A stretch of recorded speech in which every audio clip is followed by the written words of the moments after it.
其实第一次发现的是在我就是大二时候的清明节，腿上起了一个大概有比1元硬币要稍微大那么一点点的这样的一个小疙瘩，没有太给它当回事儿。但是从那以后，就每次起疹子的间隔会越来越近，然后这个范围越来越大。其他没有相关经历的人来讲，我荨麻疹的这个给我生活造成的影响，大家可能都完全 get 不到。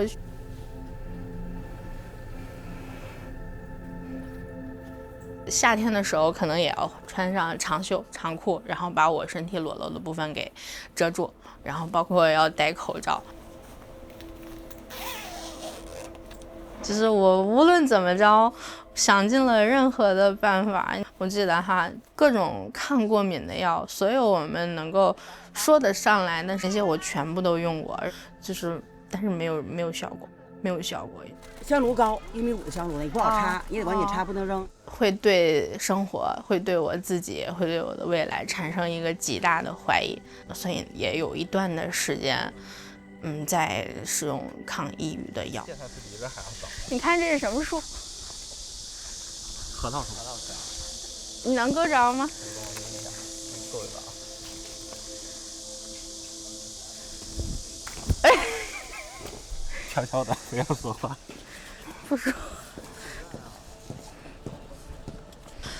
其实有点很让我难受的是，家里人可能会觉得，哎，你要不要去谈个恋爱，然后去相亲，还是把我妈妈拒绝了。我妈妈就有点生气，就是脱口而出，谁会要一个皮肤病女孩啊？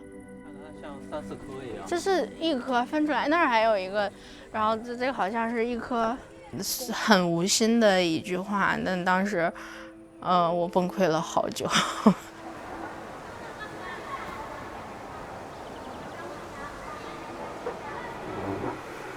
你帮我牛奶拿一下。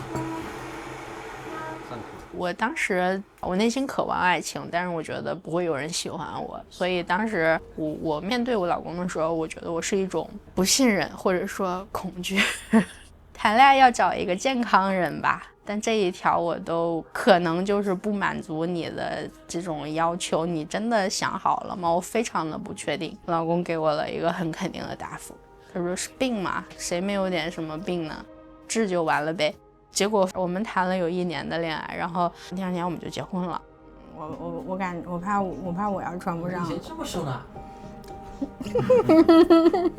就是在网上查询到有这个生物制剂，可能在那个国外应用的会比较多一点，但其实当时对这个生物制剂来治疗我也没有抱太大的希望。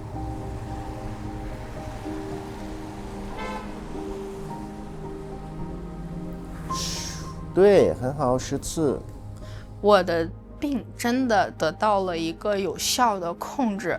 某一天，我可能在工作的过程中，猛然间发现，哎，我好像好久没有再去起这个疹子了。一直连续了好多天，我都能够睡一个整觉。在照镜子的时候，觉得我的状态好像越来越好了。原来我真的逐渐的接近了正常人的生活。我也要去烧香。是我开始外出了，我确实很喜欢往山上去跑一跑，去吹吹风。偶尔的时候，我甚至要烧一烧香。那个时候，我其实香对我来说也是刺激，我居然能去烧一烧香了。然后一定要留下一张照片，然后看我一共去了哪些地方。我们俩不是很均衡。哎，出去跟朋友的聚餐开始多了起来。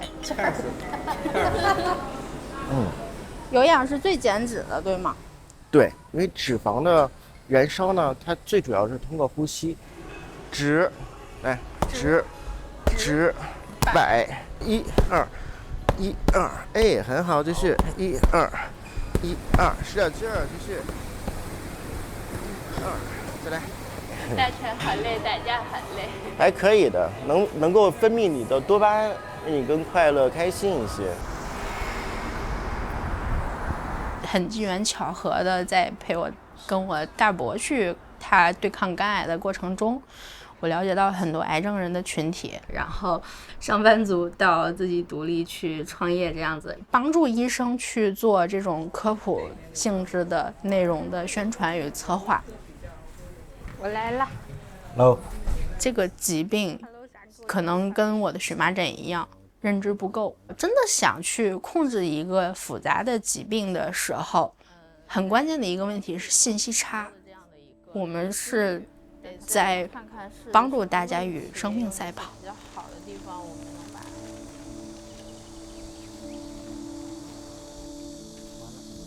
好像海水进到眼睛。大家都觉得我好像比以前开朗了很多。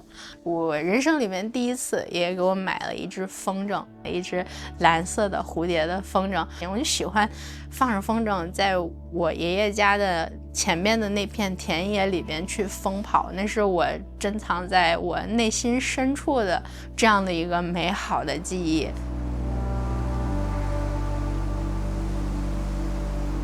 我自己去买了一只风筝，也开始跟小孩子们一起跑，一起去放风筝，感觉很开心，就好像回到我小时候的那种感觉一样。